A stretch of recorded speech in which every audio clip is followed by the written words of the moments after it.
So as a follow-up to our conversation that we had on our live a week or so ago about creating new friends in our 40s and our 50s and our 60s, we came to realize that some of the things that stop us from those are our personalities. And we also learned that there's 3 personalities. 2 of them I already knew about. We're talking about an extrovert and introverted people. An extrovert, I'm sure as you know, I'm pretty much an extrovert. I'm out there, I talk to everybody, I'm friendly. Not to say that introverts are not friendly, but they tend to like to keep to themselves. Those 2 things both pose a challenge in terms of getting new friends and meeting new people. What happens if you approach an introvert and you're an extrovert? How does that work? And then I learned this new thing. So an ambivert is pretty much a mixture of the 2 things. You're a little bit extrovert, you're a little bit of introvert. Kind of the perfect balance, I would think, right? Because we all need a little bit of introverted time, and we definitely need some extroverted time, although probably some serious introverts would disagree with that.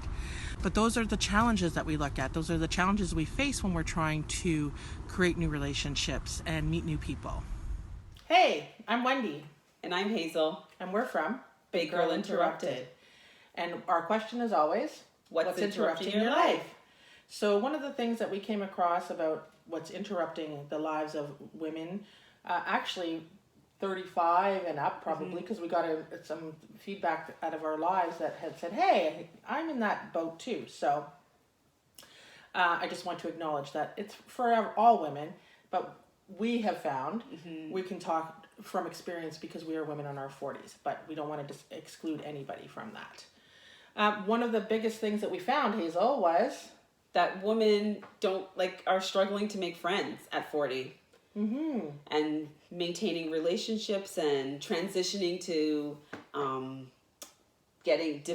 meeting new people and being out there and being social. And it's a real struggle now, even more because of social media, because you can make friends on social media and have all kinds of social media friends, but never actually take the time to go out and meet them in person. Agreed. So we talked about in the intro in terms of introvert, extrovert, and that new word that I like, ambivert, which I kind of think that both of us kind of are. Yes. I tend to lean on the extrovert side a little bit. If you know me, you know that is the case. And Hazel, you are an ambivert too, but I would say you, correct me if I'm wrong, tend to be a little bit introverted. Yeah, but I go back and forth. Definitely. You should see her sometimes when she's extroverted. Boy, oh boy. Dance Party Fridays. Yes, Dance Party Fridays. If you have not caught What's Happening with Hazel on a Dance Party Friday, you need to check it out. So it got us to thinking in terms of, how those struggles that women have. If you're an introvert, if you're an extrovert, if you're an ambivert. I think ambiverts almost have it a little bit easier because they can take pieces of both of those. Yeah, it's like both worlds. Right, because as an extrovert, sometimes you can be a little too much for people. Yes. Right? As an introvert, obviously, you're kind of, you don't get out into the world a whole lot, and nothing that not that there's anything wrong with that. I mean, that's the way that's what makes you happy. That's great. But it's for the women that are introverted but want to be out in the world. Yeah, want to have new experiences, want friends, want to have a healthy social circle. Right. So, and then making new friends in your that I found, I think we all know it's common sense, but just reminding people that, what friends bring to your life. I mean, friends bring so much to our life. They add richness, they boost our happiness, they improve your self-confidence and self-worth.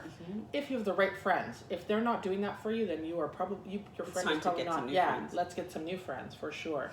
They help you cope with traumas, like divorce, which we know is skyrocketing, serious illness, and if you've lost somebody or you lost a relationship or whatever capacity that is, friends are your roots. Yeah. For that kind of thing. So I know for me, it's a little bit of a struggle. I do have a really pretty big social network. A lot of my friends are younger than me. A lot of my friends are at work. I don't know if you do. I mean, we're work together, and she's like my bestie now. So Just so you know. We're going to announce that to the world. BFF. You're not BFF. I have a few of you, but you are very good. You can share. But where do women go and make new friends? How do we make new friends in our 40s? Mm-hmm. Where would you go to make a new friend?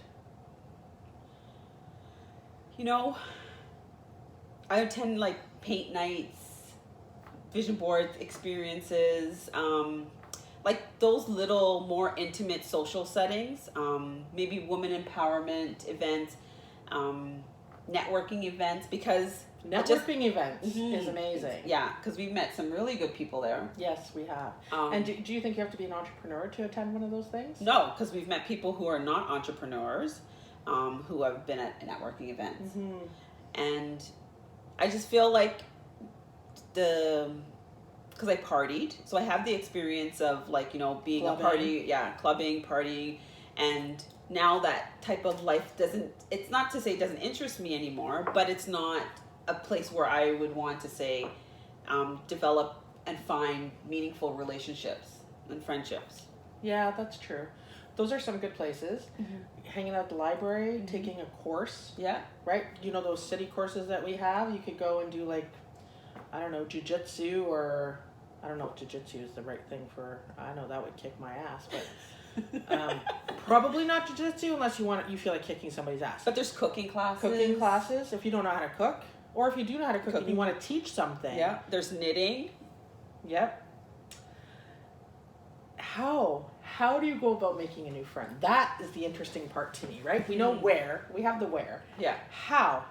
Hey, how are you, lady? You want to be my friend? How does that work? Like, seriously.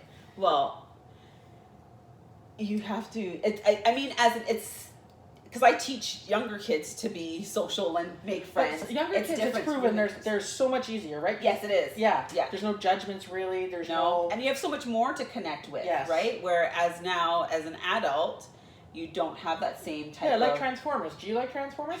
That's what I'm going to start doing. I'm going to go to the grocery store. I like Transformers. Do you like Transformers? I actually don't. I'd have to think of something more ridiculous. Yeah. That I had to walk up to somebody and say. But it's different. It's actually a challenge to, because you'll say, hi, how are you? And what brings you here? Yeah.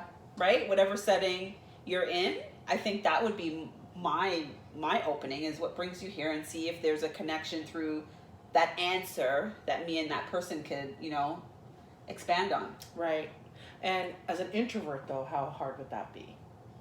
Right? As an introvert. That's what I'm thinking. I always go back to that, and I think I tend to always like find the flower on the wall when I go into anything, and that's my extroverted self, and I think my protection self that kind of goes into play. One of the biggest memories I have of one of our networking events was finding a young lady that had autism, was on the autism spectrum, and her whole purpose for being at the networking event that we went to was to up her confidence in talking to people. Wow. Yeah, and she did Hazel hugged her. And she did an awesome job. I was so proud of her. So proud of her that she chose, like, and it was a crowded networking event, really crowded. And she, I'm sure, met every single person. Yeah. And she handled, like, I noticed some people even rejected her. Yeah. Because, one, she didn't come there as a business professional to network. She came there to build her skills, meet new people, and also, you know, seek out any opportunities of employment. But that's a huge thing to do as somebody who's... And she was in her mid-30s. Yeah. Who has autism. That was like... amazing. Yeah. She blew my mind. I know. It blew my mind too. And Hazel quickly said, "Can I hug you?" And you know that's even tougher. Yeah, but she said, "Yep." Yeah. So if somebody like that, no judgment again, because we don't have any judgment, but just to put yourself out there and think, you know, that it's really impossible for you to do. I think that we need to take the lead from some of these people that you would never guess that would happen. Right. And challenge yourself. If you don't challenge yourself into getting into the world, it's probably not going to happen. Right. You know, if you are having a hard time with it, reach out to us, DM us, because we want to hear from you, for sure. What type of friends are women in their 40s looking for? I would say for myself, I can speak for myself, Yeah. is that I'd like somebody who has some spiritual values, some spiritual beliefs, some, that they're present. I think for me, it's important that I have a friend or friends who are present and live in the moment, and also, are goal setters, but also live in the moment, enjoy the moment, are looking for new experiences to share with each other. Right. That would be my values and Right. that I would look for in a friend. And I think that you're right. I think that for me, it's values and stuff too. I've just recently made a new friend. Actually, we both made a new friend. Yeah. And we met her through Big Girl Interrupted. Yeah. She started following us, and we love her. Kat, shout out to you. She is pretty incredible. And when you meet that person, you're just like, oh, you and me are meant to be friends. Yes. That's totally how I felt about her. And I haven't had that experience in a long time. And I've noticed as I've aged, I haven't moved around a whole lot, but everywhere I've ever lived, usually I have like one good friend I make in the neighborhood, right? Mm-hmm. Since I've lived here in Mississauga, I don't know any. I know my neighbor that shares our yard with us, right? But he's an 80-year-old man who doesn't. I could totally be friends with, but I don't think he's down for it. Right. But I've not made myself, like, I now have my friend Mary, but she's my friend from many, many years ago. Mm-hmm. And where do I go to meet them? Am I going to start stalking them in the street? You look about my age, lady. Come on, let's go have a coffee. Yeah, I know. Yeah, but I think sharing my values and, I'm probably going to be always attracted to the most obnoxious person in the room because that's usually me. My bullshit radar is pretty good, usually. And if you're full of shit, I don't really want to be your friend. Somebody who can be available and not, I think that there's always that putting people off too, right? Mm-hmm. That sucks. Yeah. Like when you make a new friend and you guys are in that, almost dating kind of phase. Yeah, it is. Actually, friendship right? is. Because you're getting to know the person. Yeah. So, do you like this? Do you like this? Do you want to go here? Do you want to go there? And yeah, it is like dating. That's what we should call it, friendship dating. Yeah. So the tips that we found, I think, Hazel, you've kind of already talked about them, right? Mm-hmm. Joining activities that match your personality. And places where you can do that are on like Meetup. Yeah. Come to our events. Yes, definitely come to our events. You definitely want to do that. Making friends is hard. No matter if you're an introvert or an extrovert, I think as you get older, you start to think about what people want from you rather than just being free in just enjoying each other's company. Get out of your head. Mm-hmm. And, you find somebody that you have that little bit of a connection with, go for it. Like, what's the worst thing that... And it's okay to friendship date. Yes. That's what I think. Let's just put it out there. And then if you don't... Okay, here's another question. Oh, my God. So, there's this whole ghosting thing. Yeah. Right? So do you think these friends are like ghost each other? Like, oh, I met you, we hung out for a couple of times, but you're not my people? What do you think? Have you ever been ghosted? I don't know. How do you know if you've been ghosted? Well, they just stop. They just stop, like, all communications. Like, you go from texting to... That's what ghosting is. No. I don't think I've ever been ghosted either. But I bet you it happens. Have you ever been ghosted by a new friend that you made and you thought you had a real connection with? I'd love to know that information. I don't think I have. I don't think I've ever ghosted anybody either. No. Probably a guy here or there. I think I tried to ghost my husband, but didn't work. That's a lifelong commitment. Right? Okay, well, what do you think? I'm all about challenge. Go out this week. Go out this month. In the next 30 days, go out, join a club, and make a new friend. Mm-hmm. And when you do that, let us know about it. We'd love to hear about it. You have a great evening, day, whatever time of the day you're watching this, you have a great one.